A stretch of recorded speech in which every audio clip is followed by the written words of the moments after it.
we will be focusing today's word, and in the next few days, in the next few weeks, it's always centered around this verse. It's so powerful and it's so meaningful. So let's read this one. In 1 John chapter 2, verse 15 to 17. In verse 15, let's read this. Do not love the world or the things in the world. If anyone loves the world, the love of the Father is not in him. So, the love of the Father. In some translations, so what ito, the love for the Father. But we really need to study the real translation. It says here, the love of the Father. There's a big difference. There's a big difference. Like, kumingon ka og the love for the Father, ang imuhang love towards the Father. Manipod pasabutan na kung for ang gigamit. Pero ang gigamit diha kay the love of the Father. The love of the Father, ang iyahang love towards nato. And that is why when we preach the gospel of grace here at NCC, it's always about God's love for us. And sa tanan mga hopeless romantic diha, nga nangita ko, what is love? Unsa nang love, Pastor Tate? Unsa nang love? I was back then in Nanapod. I was looking for love in the wrong places. I thought love is just uyab-uyab sa una. I thought love is just kanang dirira sa world, inana. But the Bible defines love is this. This is love. Not that we love Him, but He loved us and gave His Son as propitiation for our sins. So, the real, ultimate definition of love is God giving us His Son. It's the love of the Father. You will not understand. You will not appreciate how much God loves you until you know, until you realize how much the God the Father loves His Son. Personally, I'm gonna testify on this one. When I became a father, it just came full circle. Nakasabot yung, wow, nani din ay. Masakit lang gani ako mga anak or maunsa man. I would rather be the one na masakit kaysa akong mga anak masakit. Na, unya, mangayo galit sila. Mangayo sila. Malaningon si Lord nga, who among you, who mga ngayo yung anak o pan, tagaan ninyo scorpion. Diba? So, even though you are wicked, you know how to give your children good things. How much more your Father in heaven? Amen. So, love kay nako akong mga anak. Love kay nako sila. But then I realized, if me, an imperfect human being, loves my children, how much more a perfect God? He loves His Son. When Jesus was baptized, He opened heaven and spoke, "This is my beloved Son, in whom I am well pleased." He loves His Son so much. He was with His Son. Kaya namoy pinagsamahan sa imong anak. Diba? Kami sa among anak, kuha kami mag-nakok ng Pokemon. Enjoy kami ba? Nami mga bonding times. Akong daughter po, nami mga bonding times. Pero, tungod sa kabisi na nagamay ra. But we cherish all those times. You know what's a bonding time sa father and son? When you read Proverbs, He was there. The Lord was there when He set the foundations of the world, when the sons of God praised. Ilang bonding time was longer than any human life. Was longer than the earth itself. They are so close. The Son and the Father, that's their bond. So you cannot appreciate how much God loves you if you do not know how much the Father loves His Son. And yet, for God loves the world. And when you read John 3:16, don't just read it, for God so loved the world. Because I'm just a face in the crowd. I'm just one of the people in the world. There are 6 billion people in the world. Perhaps maybe God doesn't notice me. Magaling ko na-notice akong crush. Nga 36 rami sa among classroom. Unsa na lang ka, no? Nga pila ka billion people in the world, nanapa ba kayo maka-notice na ko? But God noticed you. Even though, don't underestimate our Father. Bisang pagdaghan pa tayong tao sa kalibutan, He's looking at you as though you're the only person in the world. Mao na yung dumi. You are spotlightan juga. And that's why when you declare and read John 3:16, mingon juga, for God so loves me. Personalize it. For God so loves me that He gave His one and only beloved Son for me. For me. He knew what His Son is gonna undergo. And yet He gave away His Son. That's how much you're precious. That's how much you're valued. So if you're trying to earn approval from other people, stop. There's someone who loves you so much. There's someone who loves you so much. That He gave His one and only Son. Hallelujah. Declare it. God so loves me. That's the love of the Father. And if you make a mistake of saying that, what kind of Father is that? That He gives His one and only Son that He loves for a measly being. Who am I, Lord, that you should give your one and only Son for me? It's not like Jesus, the Son, was forced. Magyatag ko mo pa. No. He also went willingly for us. Because only the Son has seen the Father. Only the Son knows the heart of the Father. If the Father so loves us so much, that He gave His one and only Son. The Son also so loved us so much that He gave Himself. Remember, beloved, He could have run in the Garden of Gethsemane. And yet He chose to go through the cross for the joy set before Him. He wasn't looking at the cross. He wasn't looking at the nails. He wasn't looking at the flogging. He was looking at you. He was looking at you with His eternal eyes. He was looking at your salvation. He was looking at your deliverance. He was looking at your safety. He was looking at your provision. He was looking at you having life and living it to the full. He was looking at you being reconciled with Him. That's it. If you're wondering, what? Unsay inspiration niya. Kita, diba? Kita, trabaho na, Lunes na po, ugma, patiya ka, kapuya, imang tao di na lang kumusod, trabaho. Kana lang gani ba? Or dili gani kayo kuan ba? Tapulan mong ganita.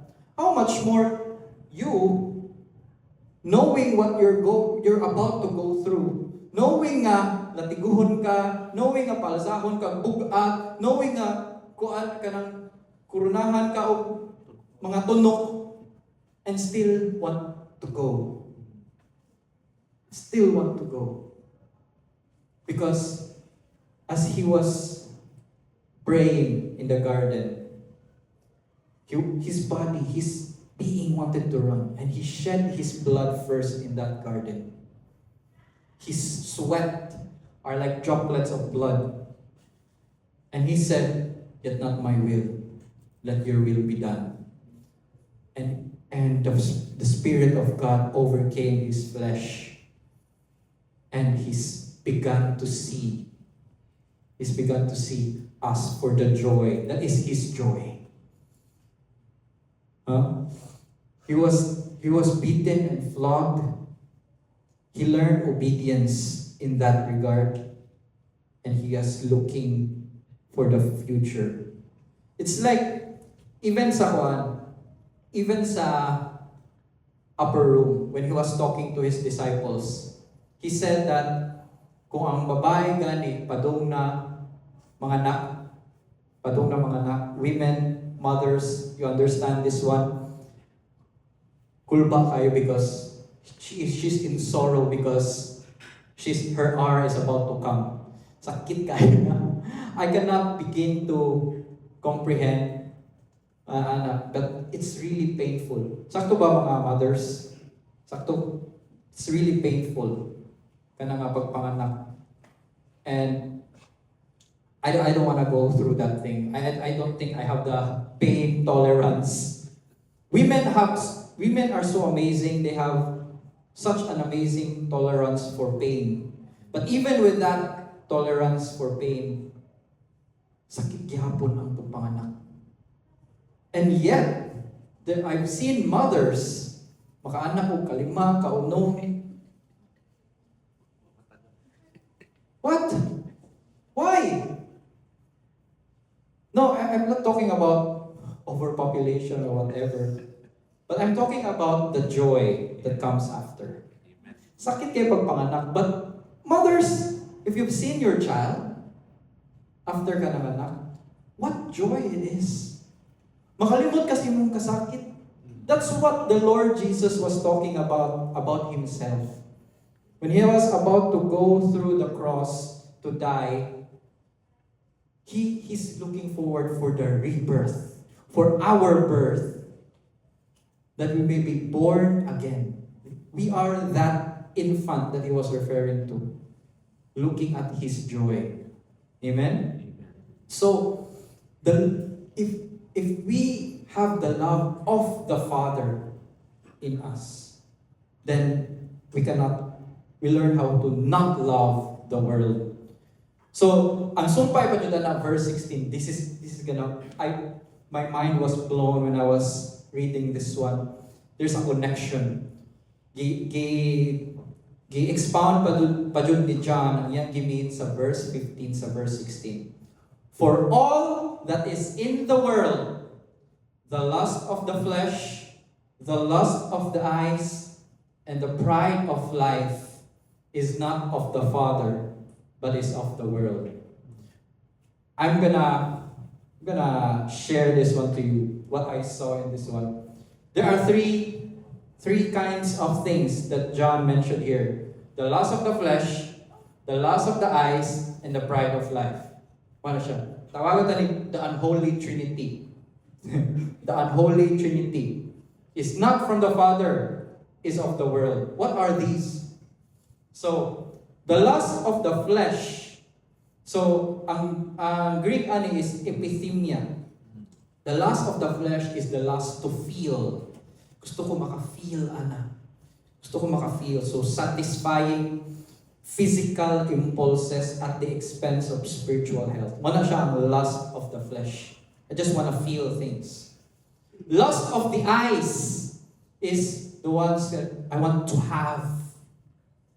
Kanang mga masuya ka, kita ka sa scroll ka sa Facebook, lundutan niyo, electric car man. Lundutan niyo, itong balay niyo, ganahan sa kuha na daw. Lundutan niyo kuha ni life, I want that life. The influencer life. Kanang, lugupahan niya asawa. Yay! Thou shalt, wala, ibot na niya sa commandment, sa Old Testament nga, thou shalt not covet. Because the law is given for us to know what coveting is. And the Lord doesn't want us to covet any things that are owned by someone else. Why? He wants us to be, He wants Himself to be our provider. So, muna, the lust of the eyes to have. And the third is the pride of life. Pride. Pride pa lang na? Pride. Dili ka ng sabon, ha? The pride of life. So the pride of life is the desire to be. To be. I want to be, to be. It's the, I want to be like that. And look at me. Tingnan niyo yung naabot ko. Oh, started from the bottom. Now I'm here. Di ba? Flex culture. Oh, sa una no, inyo kong panamas-tamas no? Inyo kong gitamay no? Tanawa ko ron. Di ba? You see me rolling, the hating. You see me rolling. Gusto ka magpakuan ba? You want to be. Pinaghirapan ko to. Deserve ko to. So that's the pride of life. So, see the unholy trinity, di ba? By the way, I'm exposing this one for everyone to see. This is the ministry also. The light shines in the darkness, and the darkness flees away. We can cast out what we can name. We can cast out what we can identify. Amen? So those are the three kinds of lust. The lust to feel, the lust to have, and the lust to be. So, and then again, what is lust? Lust is going after things that are not eternal, that's gonna pass away. So, there is a feeling that will pass away. Even when it's wrong to say that the Holy Spirit is a feeling. No, the Holy Spirit is not a feeling. So when you put everything as a feeling, that's kanang fleeting. So, and the lust to have, when you have those things, di ba na kasabihan sa Tagalog, may papasok, may madudukot. So, when you have things in this world, and when you take pride of the things that you have, they will just pass away. And to be, I want to be sexy, macho. Diba? If you lust for some things that you want to be at your things, at the top, it's not gonna be forever. It's not gonna be. Sexy lagi ka karon. Pero the aging, wana. So do not kanang love things that are kanang temporal.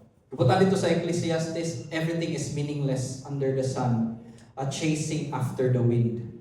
Can you chase the wind and hold it? No. So mana siya. And naana siya connection sa Genesis. Lundutin siya. Di ba sa Genesis ang start, in the beginning when God created the heavens and the earth. Sa John put the Gospel of John, in the beginning was the Word, and the Word was with God, and the Word was God. Apostle John is really naado siya connection dun sa Genesis. And this unholy trinity nga gimension ni John, igawas na ni siya sa Genesis. Sa katong pagka-tempt ni sa woman. Sa Genesis chapter 3 verse 6. So when the woman saw that the tree was good for food, and it was pleasant for the eyes, and a tree desirable to make one wise, she took of its fruit and ate. She also gave to her husband with her, and he ate. So look at those three things. Good for the food, pleasant to the eyes, and desirable to make one wise. See the connection? Are you seeing the connection here? Yes. So, there's another appearance of the unholy Trinity. When was that? When the Lord was tempted in the desert. When the Lord was tempted. Let's see the connections here. Sa temptation, the lust of the flesh. Sa Adam and Eve sa Genesis, ingon kita siya sa fruit, it's good for food. The lust of life. The lust of the flesh. Sa Jesus food sa desert, turning stones to bread. Hungry ka, i-turn niya ang stones into bread. Gi-rebuke ni Jesus ang devil, gini siya, man shall not live on bread alone. Diba? Next is the lust of the eyes, pleasing to the eye. Lagi na ang fruit, no? Pleasing to the eye, the lust of the eye. And then si Jesus put sa desert, gitempt po siya. I-show siya sa kingdoms. I-show siya sa kingdoms. Worship me, and I will give you these kingdoms. So, to have, the lust of the eyes, to have. And then the pride of life. So, desirable for wisdom. Yung si woman nga to sa Genesis. And then si Jesus po, gitempt siya sa devil to jump sa katungkuan. Kay iluwas lagi ka sa mga angel because you're the Son of God. So mo gikuan niya i-prove ni gusto sa devil nga i-prove ni Jesus nga Son of God siya, mo na kailangan siya maambak. So ingon si Jesus, thou shalt not test the Lord your God.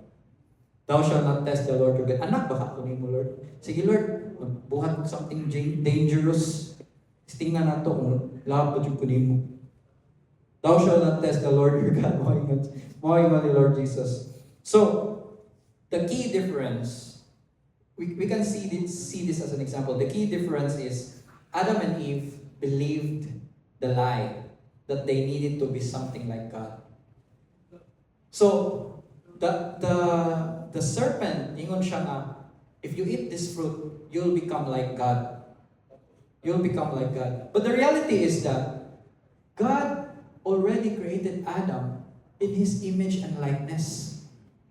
So, ang style sa enemy to lie to you is to make you think that you're not yet who God calls you to be. That one yung lie. That you still need to do something to be who God made you to be. If we are already made in the image and likeness of God, if we are already saved by the Lord, the lie of the enemy will make us think that we still need to do something to save ourselves. The lie of the enemy is to reject the finished work of the Lord Jesus Christ. So, ang ingon ni Lord Jesus, if you are, katong gitempt niya si Lord Jesus sa desert, if you are the Son of God, turn these stones to bread. Kanino niya, if, bantay mo nang alay. If you are saved, if you are a Christian, you should do this, you should do that. But Jesus Christ countered it. How did the Lord overcome the devil? He used the word of God. He used the word of God.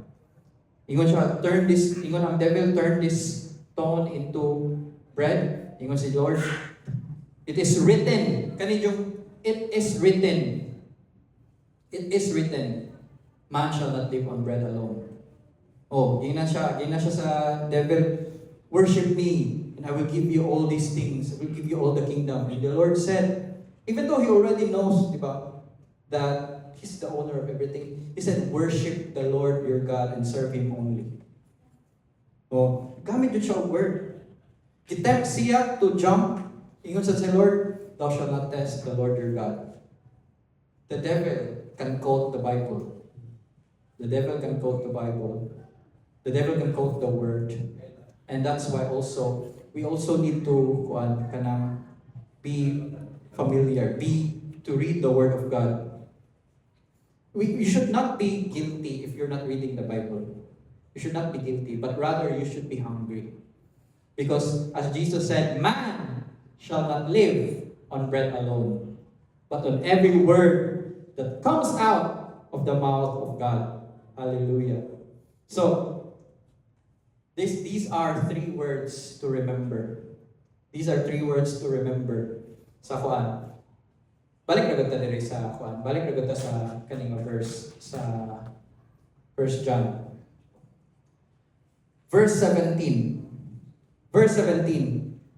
So, we've already talked about those unholy trinity. We already talked about the darkness We already exposed the darkness. We already exposed the lies of the enemy. But I want to share to you the light that drives out the darkness. And this is the light. To be able to get rid, to be able to be victorious over all the lust in your life. Verse 17. And the world is passing away. This world, when you realize that this world is passing away, and the lust of it, what does it mean? You can know that all those things, kanang imo mga gipangarap diha, if you achieve it, you may have it temporarily, but it's gonna pass away. Sige ta og desire nga madato ta. Sige ta desire nga makakwarta ta. What's the use of dato ka? Diba? Pero ikastor magyapon ang imong kwarta. And that's why in the past few Sundays, we've been preaching about the rapture, about the second coming of the Lord Jesus Christ. What's gonna happen? This world that we're living in, this fallen world that we're living in, is passing away. Is passing away. And also, tanan mga pangarap-pangarap diri is passing away. So, remember that when we say it's passing away, it goes both ways. If you're going through a tough time, if you're going through a valley in your life, if you're mourning, if you are suffering, if you are having a lack, it's passing away. So, mingon ka, this too shall pass. But same applies when you are abounding, when you are kanang nakakwarta, you have enough, kanang kuan. It's still kanang nakaitrabaho, nakikuan, ayahay imong life. Yes, that's the Lord's desire for us to experience that. But you don't have to hold on to the gift. Hold on to the giver. Amen? So Apostle Paul, the Apostle of Grace, he says in Philippians 4, I can do all things through Christ who strengthens me. I can do all things through Christ who is my strength. Pwede mo siya misuse na verse, meaning ka na, I can do all things. Pwede ko mahimong superhero because the Lord is my strength. Pwede ko magkuhan. I can do all things. It's taken out of context. But the context of that is that Apostle Paul says, even if I'm rich, I know how to abound and I know how to be in lack. Kibaw ko how to live a rich man, kibaw ko how to live a poor man, kibaw ko how to be in want, kibaw ko how to abound. He says that. He says that. So in short, I can do all things through Christ who strengthens me. Therefore, in the coming weeks, in the coming days, there might be trouble, there might be difficulties. It's gonna pass. Let's hold on to what lasts. Let's hold on to eternal. Amen? Set your eyes on things above, on the eternal. Amen? So, when we see, what's our effect? When we begin to see that everything in this world is going to pass away, we begin to appreciate the things that we currently have, but we realize that we cannot hold on to it. Instead, we have real contentment. Unsa man na mga tanang ka tips unsa nang pagkakontento. Nay mga kuan extreme rasad kayo ba kontento na ko ani akong kinabuhi, inani na lang jud ko. Kontento na ko ani, inani ra jud ko. Wala, happy ko kay kontento ko. Kung dito na ko sa akong life, dili na ko kinahanglan mag-ambisyoso. Some people take it to the extreme, but what really is real contentment? Real contentment is this, that your riches are in heaven. You know that your riches are in heaven, for where your treasure is, there your heart will be also. Your real treasure is in heaven. Amen? But you can also have treasures here on earth entrusted to you by God.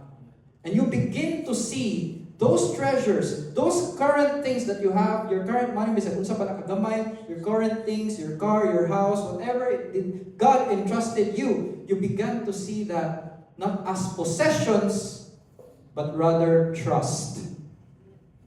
God has entrusted you with children, with house, with car, with money, to use it for His glory. You begin to see things not as possessions, but tools. But tools for His glory. If you do not see that, you will use people to love things. You will use people to love money. But when you see those things as passing away, you know that God loves the people, God loves the children, that He gave His one and only Son, that we have eternal life.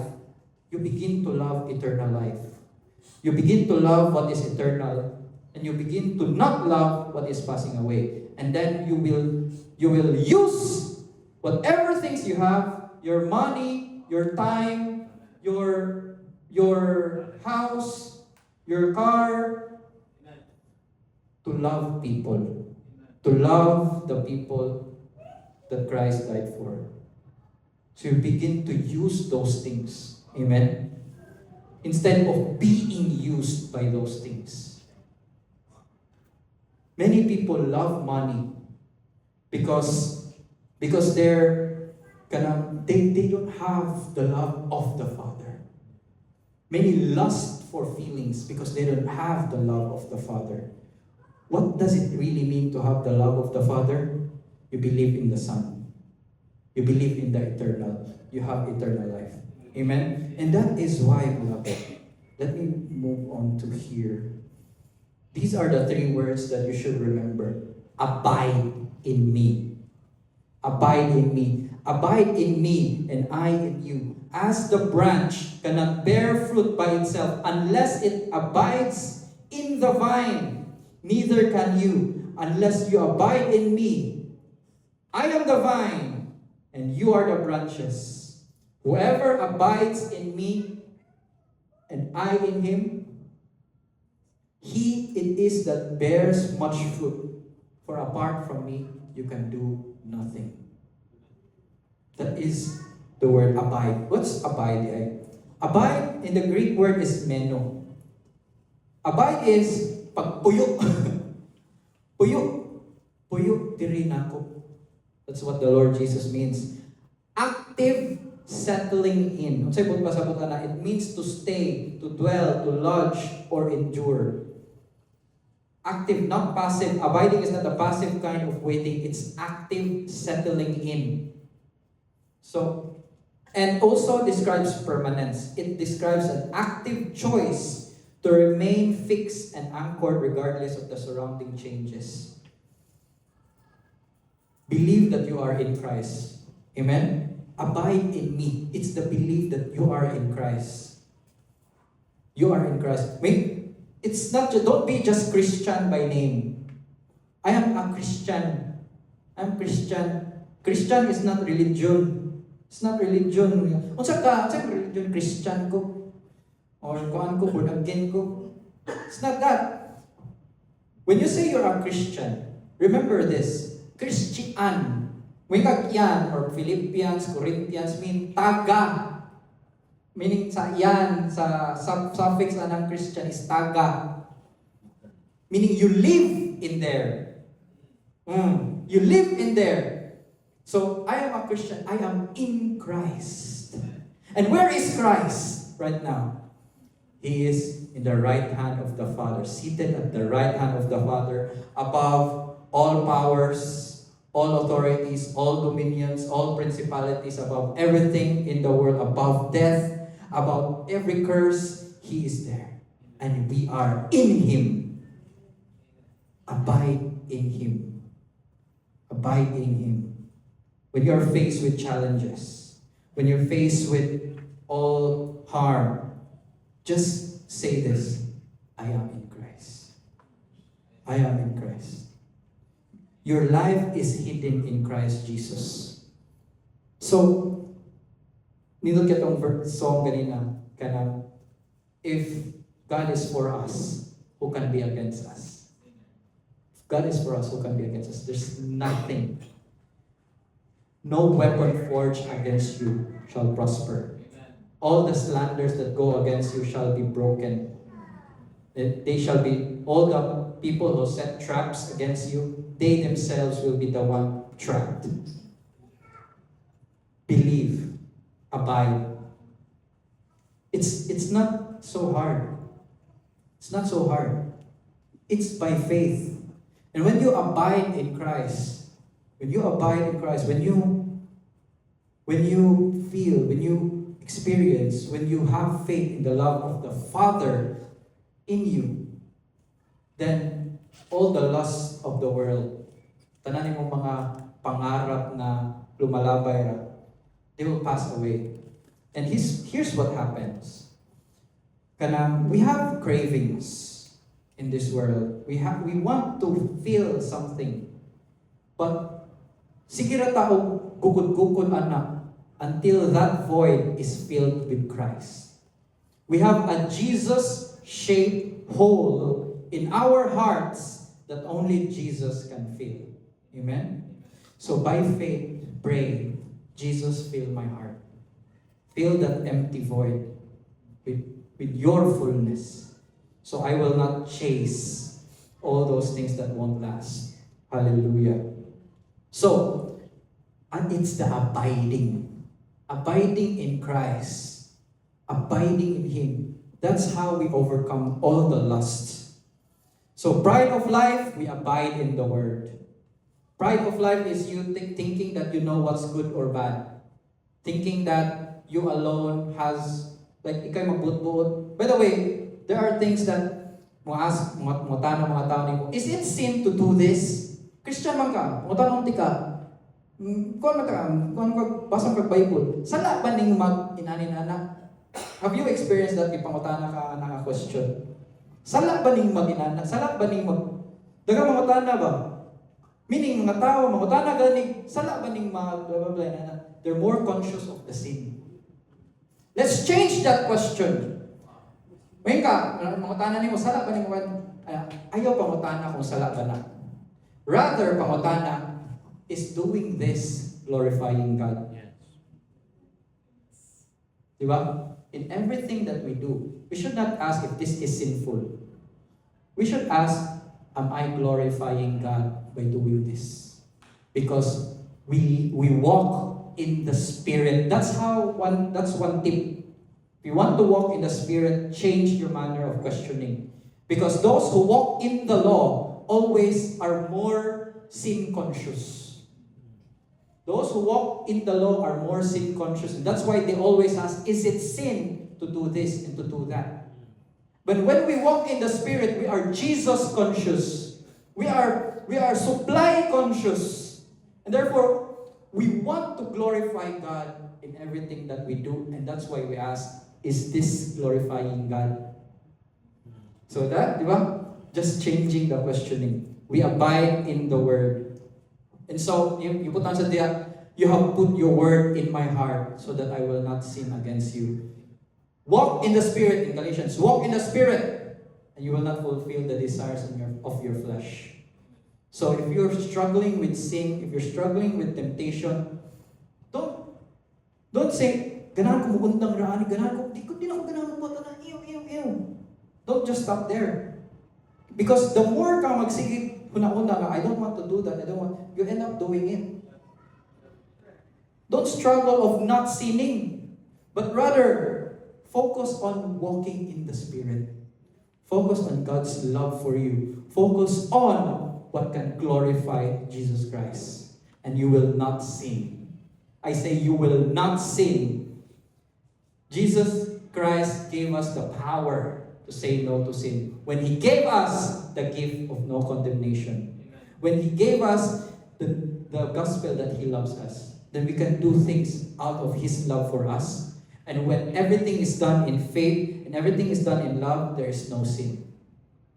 He has cleansed us with His blood. And those who are cleansed with His blood have no consciousness of sin anymore. Therefore, we should not be sin conscious. Sana ba ni man? We should be Jesus conscious. Jesus centered. Amen? Wow. Abiding in love. That's it. So, I'm gonna close with this one. What's the result? What's the result? The fruit of grace is a shift in nature. The fruit of grace. Those who are lusting for the world, those who are lusting for temporary things, they become parasite. Parasite is, I want, gusto ko ana. Gusto makauna. Chasing things that don't satisfy. Feeding off people to fill the void. That's the result. Sige lang pangayo. Diba? Tagaan mo. Igasto bisag unsa. Not judging but I've experienced people nga sige pangayo. Tagaan mo nya isugal nahulot ni sa mo ka utang tagaan na sad ganin mo isugal na pud. Those people, they are in a downward spiral. It takes wisdom to see that those things that you will give will make it even worse.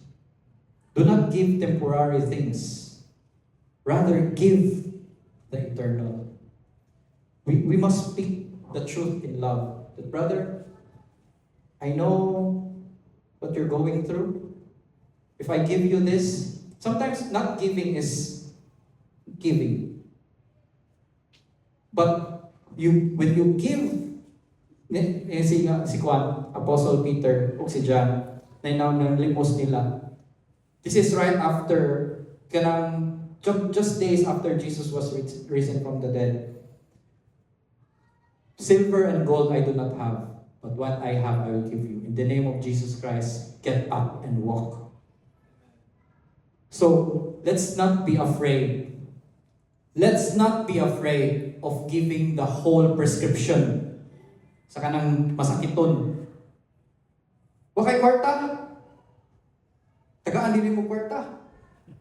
Sometimes, we need to, it's not sometimes, but all the time, go to the Lord for wisdom, to have discernment.